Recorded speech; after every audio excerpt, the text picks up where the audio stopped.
নমস্কার বন্ধুরা, কেমন আছো তোমরা সবাই? আশা করি সবাই ভালো আছো। তোমরা কি জানো, আমরা অনেকেই ভাবি শুধু গান চালালেই স্ট্রিম হয়ে যায়, কিন্তু সত্যিটা হলো ভুলভাবে স্পটিফাইতে গান শুনলে সেই স্ট্রিমটা কাউন্ট হয় না।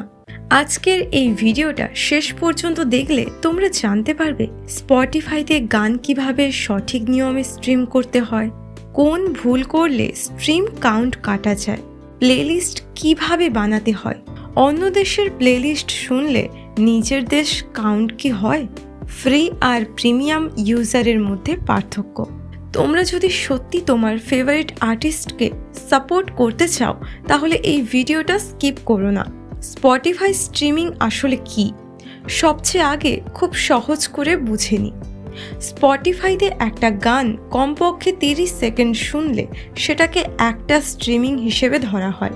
30 সেকেন্ডের আগে স্কিপ করলে সেটা স্ট্রিম না। তাই গান চালিয়ে 10 থেকে 15 সেকেন্ড শুনে স্কিপ করলে স্পটিফাই সেটাকে কাউন্ট করে না। নাম্বার 1, সবসময় গুগল প্লে স্টোর বা অ্যাপ স্টোর থেকে অফিসিয়াল স্পটিফাই অ্যাপ ব্যবহার করো, আর আনঅফিসিয়াল অ্যাপগুলো থেকে স্ট্রিম করবে না, কারণ তাতে স্ট্রিম কাউন্ট হয় না, অ্যাকাউন্ট ব্যান হতে পারে। চেষ্টা করবে পুরো গানটা শোনার, কারণ যত বেশি ন্যাচারাল লিসেনিং হবে তত বেশি সেফ স্ট্রিমিং হবে। অনেকে একটা গান লুপে চালিয়ে রাখে, কিন্তু এটা স্পটিফাইয়ের চোখে ব্যাড অ্যাক্টিভিটি। গান স্ট্রিম করার সবথেকে সেফ প্রসেস হলো প্রথমে নিজের পছন্দের গান, তারপর অন্য গান, আবার নিজের কোনো পছন্দের গান।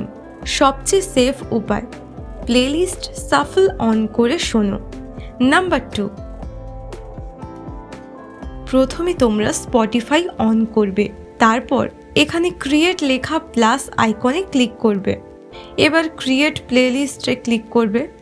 এরপর তোমরা কি নামে প্লেলিস্ট রাখতে চাও সেই নামটা এখানে লিখবে আর ক্রিয়েটে ক্লিক করবে। এবার এখানে অ্যাড টু দিস প্লেলিস্টে ক্লিক করলে তোমরা এখানে সার্চ করতে পারবে, অথবা নিচের সাজেস্টেড সংগুলো প্লেলিস্টে অ্যাড করতে পারবে। আমি এখানে সার্চ করে নেব। এবার এখান থেকে যেটা পছন্দ সেটার পাশে থাকা প্লাস আইকনে ক্লিক করলেই সেই প্লেলিস্টে যুক্ত হয়ে যাবে। আমি এখানে আমার পছন্দের বিটিএসের কয়েকটা সং সিলেক্ট করছি তোমাদের বোঝানোর জন্য। এখন তোমরা দেখতে পাচ্ছ আমার এই প্লেলিস্টে যে 6টা গান আমি সিলেক্ট করেছিলাম সেগুলো এখানে দেখাচ্ছে। এই প্লেলিস্ট বানানোর সময় সবাই সবচেয়ে বড় একটা ভুল করে, ধরো পরপর 2 থেকে 3টা নিজের পছন্দের গান রাখে। এখানে সঠিক নিয়ম হলো প্রথমে নিজের পছন্দের গান, তারপর অন্য কোনো আর্টিস্টের গান, তারপর আবার নিজের পছন্দের গান, তারপর অন্য কোনো আর্টিস্টের গান। এতে স্পটিফাই বোঝে যে না, এটা ন্যাচারাল লিসেনার। প্লে লিস্ট তো হয়ে গেল, কিন্তু কোথা থেকে এটা পাবে আর গান শুনবে? আমি এবার পুরোটা কেটে আবার স্পটিফাই অন করছি। এবার নিচে থাকা ইয়োর লাইব্রেরিতে যেতে হবে।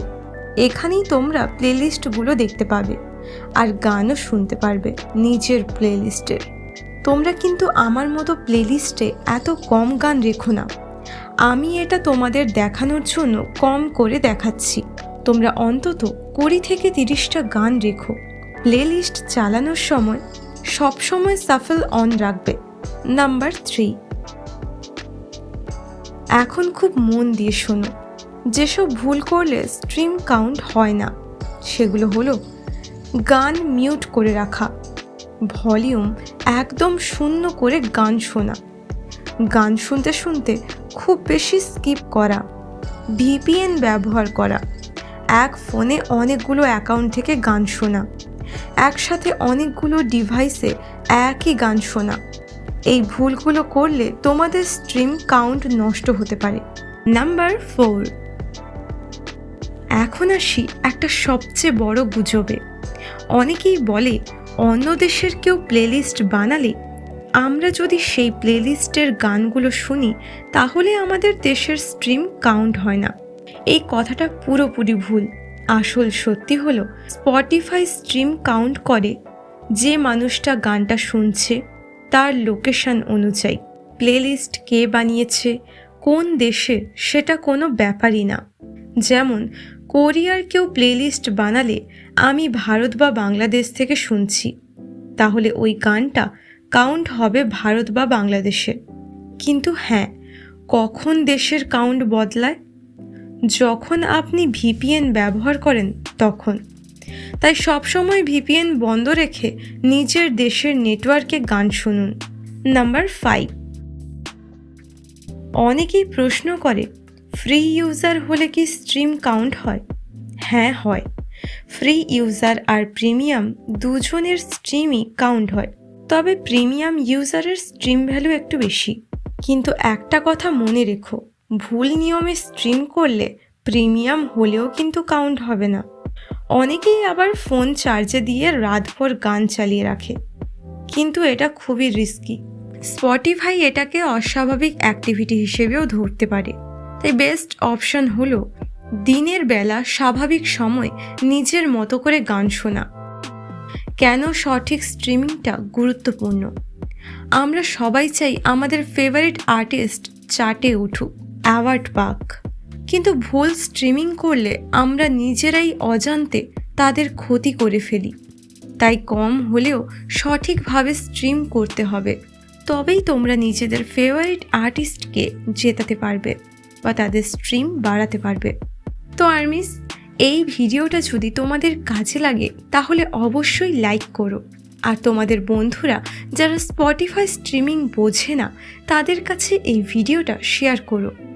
তোমরা এরপর কি বিষয় ভিডিও চাও কমেন্টে জানিও কিন্তু। সবাই ভালো থেকো, সুস্থ থেকো, দেখা হচ্ছে পরের ভিডিওতে।